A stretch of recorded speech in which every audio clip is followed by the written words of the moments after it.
Hello detectives, welcome back to Criminal Minds True Stories, where today we delve into a case as chilling as it is heartbreaking. In this story, we explore the Jeffrey Dahmer case. Prepare yourself, find a quiet place, and put on your headphones, because what you're about to hear will leave you questioning everything you think you know. Step into the shadows with me as we unravel this dark and unsettling mystery. I can still remember the way that neighborhood felt in the late 80s. It was Milwaukee, and everything seemed normal, I guess. You'd hear kids playing in the streets, see neighbors chatting on porches, and smell barbecues lighting up every weekend. But there was this one building on North 25th Street. I'd pass it on my way home from work every day, and while most apartments looked like someone cared, this one felt different. Something about it seemed off, unkempt, quiet, almost too quiet. I didn't think much of it back then. I mean, why would I? But now, every time I think of that place, I get this sick feeling in my stomach, like I should have known what was happening inside. It wasn't until July 22nd, 1991 that the whole city, and the world really, got hit with the truth. I'll never forget that day. The news broke about a man escaping from an apartment in that building. His name was Tracy Edwards, and he ran out half naked, desperate, like he'd just survived something unimaginable. When the cops went into the apartment he came from, that's when the horror spilled out. They found pictures, Polaroids of dismembered bodies, and the smell, they said, was overwhelming, like something out of a nightmare. But it wasn't just the smell. It was what they found in the freezer, the acid drums, and the meticulous way everything was arranged. That's when Jeffrey Dahmer's name came out. And suddenly, the quiet man from apartment 213 wasn't just quiet anymore. He was the monster hiding in plain sight. I didn't know him personally, but I'd seen him a few times.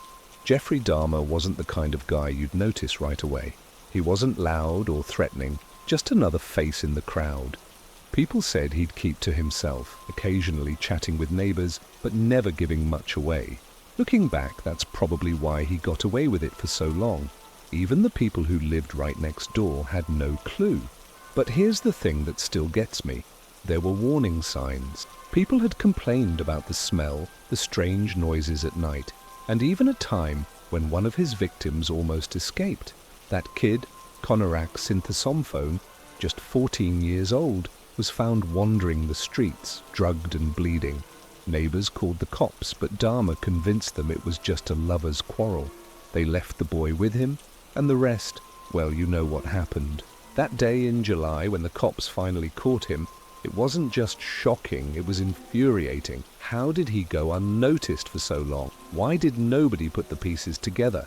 And how could a guy like him, someone who didn't look like a threat, commit crimes so horrifying they made seasoned detectives physically sick? I remember seeing the footage on TV of them carrying evidence out of his apartment. A freezer full of body parts, jars with preserved organs, tools for dismemberment. It wasn't just murder, it was something darker, more twisted than anyone could comprehend. And the way he talked about it later, with no remorse, like it was routine, that's the part that makes my skin crawl.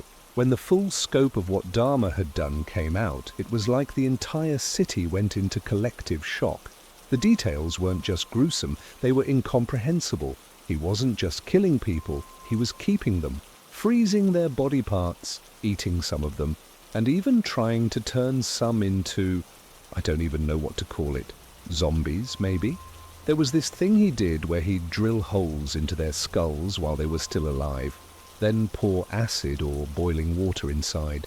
He said he wanted to create someone who wouldn't leave him, someone completely under his control. It was beyond horrific. People couldn't believe it was real.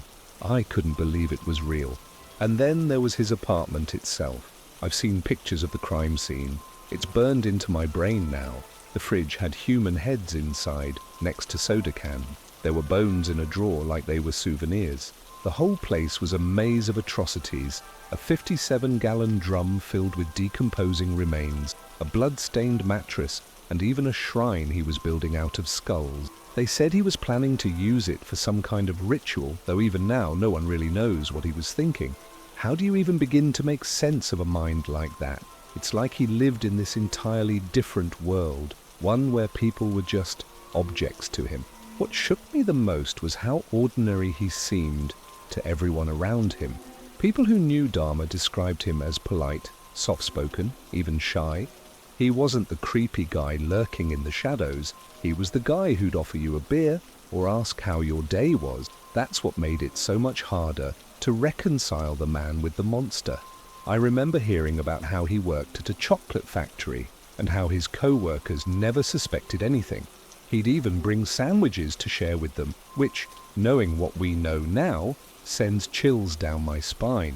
Was it normal food, or was it something else? It's impossible not to wonder. And the victims, God, the victims. Most of them were young men, many from marginalized communities. He preyed on the vulnerable, the ones who might not have had someone looking for them right away. That's another thing that hits hard, the way the system failed these men. There were so many chances to stop Dahmer, but it felt like nobody cared enough to connect the dots. Neighbors called the police about the smell, the noise, even the kid who escaped but was handed back to him. Every time, Dahmer's calm demeanor and a few well-placed lies let him slip through the cracks. It makes you wonder how many lives could have been saved if someone, anyone, had pushed just a little harder. The part that sticks with me the most, though, is Tracy Edwards, the man who finally got away. Hearing his story is like watching a horror movie, but knowing it's all real makes it so much worse. Tracy said Dahmer invited him to the apartment under the pretense of taking some photos for money.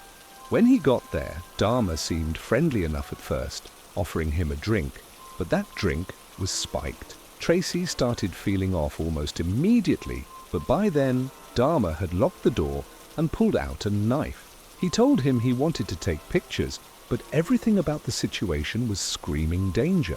Tracy said he tried to stay calm, playing along while looking for a chance to escape. And then there was the living room. Tracy described it in court, how there were photographs of men in various states of undress, some clearly not alive. He noticed a foul odor that seemed to cling to the air, almost suffocating. And then he saw the drum in the corner of the room. He didn't know what was inside at the time, but the sheer presence of it was menacing. Dahmer forced him to sit on the bed, and Tracy later said he could see handcuffs hanging from one of the bedposts. Can you even imagine being in that position? He knew he had to act fast, but he also knew if he panicked, he might not make it out alive. It was survival in the purest, most horrifying sense. Tracy's escape was nothing short of miraculous. He managed to keep Dahmer talking, waiting for the right moment. Dahmer wasn't just calm. He was eerily calm, like he'd done this 100 times before, and knew exactly how it would end. At one point, he tried to handcuff Tracy, but only managed to secure one wrist before Tracy fought back. That moment gave him a sliver of hope. When Dahmer got distracted, maybe too confident, maybe just careless, Tracy saw his chance. He punched Dahmer in the face and bolted out of the apartment, running down the street like his life depended on it. And it did. He flagged down 2 police officers, frantic and barely able to explain what had just happened. At first, they weren't sure what to make of him. A disoriented man, shirtless, with a handcuff dangling from one wrist. But Tracy begged them to come with him, insisting there was something terrible inside that apartment. Reluctantly, they agreed. When they arrived and Dahmer opened the door, he tried to play it off like nothing was wrong. But then Tracy pointed to the photographs on the table, Polaroids of bodies, dismembered, posed in ways that made the officer's blood run cold. One of them opened a drawer and found even more pictures. That's when they realized they weren't dealing with just another criminal. This was something far worse. The moment the police started piecing together what they had stumbled upon, Dahmer knew it was over. He didn't resist when they arrested him, didn't even try to explain himself. It was like he'd been waiting for someone to catch him. But what the officers found after his arrest was the stuff of nightmares. As they searched the apartment, it became clear this wasn't just a place someone lived. It was a slaughterhouse. They found a refrigerator containing human heads, a freezer stocked with body parts, and photographs documenting his kills in chilling detail. There were even tools scattered around, saws, knives, and drills, all stained with the evidence of his crimes. But what really made the case infamous were Dahmer's confessions. Once in custody, he didn't hold back. He admitted to everything: how he lured his victims, drugged them, killed them, and in some cases, consumed their flesh. He spoke with this unsettling detachment, as if he were describing a mundane hobby. The sheer volume of his crimes stunned even the most seasoned detectives. 17 victims, each with their own story, reduced to gruesome details in Dahmer's account. He spoke about loneliness as though it justified what he had done, saying he wanted to keep his victims close to him, even in death. It was a twisted logic that only deepened the horror of what he had done. The trial was a spectacle, drawing attention from all over the world. Courtrooms aren't usually packed like that, but this was no ordinary case. Families of the victims came, desperate for answers, while the media swarmed to catch every word Dahmer said. I remember watching the coverage and seeing the raw pain on the faces of the victims' loved ones. Some of them spoke during the sentencing, and their words were like daggers. One woman, the sister of Errol Lindsay, shouted at Dahmer, calling him pure evil. Her rage was palpable, and honestly, I don't think anyone in that room blamed her. The contrast between her raw grief and Dahmer's blank, emotionless expression was haunting. And then there was Dahmer's own statement. He apologized, which seemed so hollow given the magnitude of what he'd done. He claimed he wasn't looking for forgiveness, and said he hoped his death would bring peace to the victims' families. But how do you even begin to process an apology like that? For a while, people speculated about his mental state. Was he insane, or was he just evil? Ultimately, the jury rejected his insanity defense, convicting him on 15 counts of murder. The sentence? 15 consecutive life terms. He'd spend the rest of his life in prison, but for many, it still didn't feel like justice. Nothing could undo the pain he caused. Prison didn't seem to change Dahmer much, at least not at first. He was kept isolated for his own protection, but even there he became this bizarre figure. Some inmates feared him, others were weirdly fascinated by him. Reports said he spent his days quietly, reading the Bible and reflecting on his crimes. Some even claimed he found religion, which struck a nerve with the public. How does someone like Jeffrey Dahmer find salvation? It was another layer of discomfort in a story that already defied understanding. But even behind bars, his crimes haunted him. Inmates weren't going to let him forget who he was or what he'd done. On November 28, 1994, Dahmer was assigned to work detail with 2 other inmates, Jesse Anderson and Christopher Scarver. What happened next is still debated, but one thing is clear. Scarver took matters into his own hand. Armed with a metal bar from the weight room, Scarver attacked both Dahmer and Anderson, leaving them fatally injured. Dahmer's death was brutal, and some saw it as poetic justice. Others argued that even he didn't deserve such an end. Either way, the story of Jeffrey Dahmer came to an abrupt and violent close that day in the Columbia Correctional Institution. Ashes stewie tea. Even after his death, the shadow of Jeffrey Dahmer lingered. His crimes left a stain on Milwaukee that hasn't faded even decades later. The apartment building where he lived and carried out those horrors was eventually demolished, but people say the area still feels heavy, like the memories of what happened there are woven into the ground itself. For a long time, it felt like the city couldn't move on. Every anniversary of his arrest brought renewed media coverage, documentaries, and interviews with survivors and families of the victims. It was like ripping open a wound that had barely begun to heal. And then there's the fascination. That's the part that's hardest to wrap my head around. Some people talk about Dahmer like he's some kind of legend, even making jokes or turning him into a meme. How do you joke about something like this, about people who were brutally taken from their families? Sickening. But I think it's because most people can't truly grasp the scale of what. It's easier to turn him into a caricature than to face the reality, the monster he was. For the families of his victims, there's no escape. They've had to carry this weight, this unthinkable grief, while the rest of the world moves on in entertainment, the horror. That's the real tragedy. Even now, years later, there are moments when it all feels too close, too real. The sheer brutality of Dahmer's actions isn't something you just forget. I've read accounts from people who lived in the same building, and the guilt they carry is overwhelming. They wonder if they could have done something, reported the smell more persistently, questioned the strange noises. But the truth is, none of us ever think we're living next door to a serial killer. That's the thing about people like Dahmer. They don't just kill, they manipulate.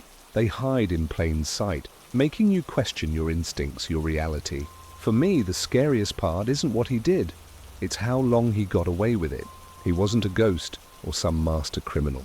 He was a man with flaws, someone who made mistakes, and yet, for over a decade, he managed to evade justice. It makes you wonder how many other monsters are out there, walking among us, smiling, blending in, and waiting for their moment. The story of Jeffrey Dahmer isn't just about what he did, it's about everything and everyone that allowed him to keep doing it. That's what keeps me up at night, because if it happened once, it could happen again. When I think back on it all, there's this lingering unease I can't shake. Jeffrey Dahmer's story ended with his death, but the ripples of his actions keep spreading. For the victims' families, every new documentary, every article, every morbid joke on social media feels like another wound.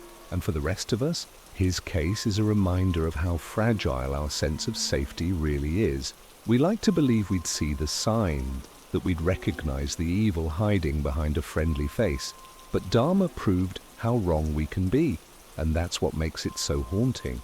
It wasn't just what he did, it was how he did it. Quietly, methodically, right under everyone's nose. That apartment, that freezer, those photographs, they've become symbols of the worst kind of human depravity.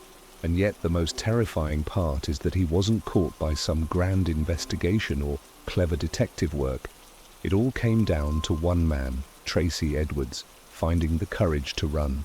If he hadn't, well, who knows how much longer Dahmer would have kept going. That's the part that chills me to the bone. It wasn't fate or justice that stopped him. It was pure luck. Thank you for joining me on this journey into the unknown. If you found this story gripping, don't forget to like and subscribe to Criminal Minds True Stories for more real-life mysteries. Your support helps keep these stories alive. Until next time, stay curious, stay vigilant.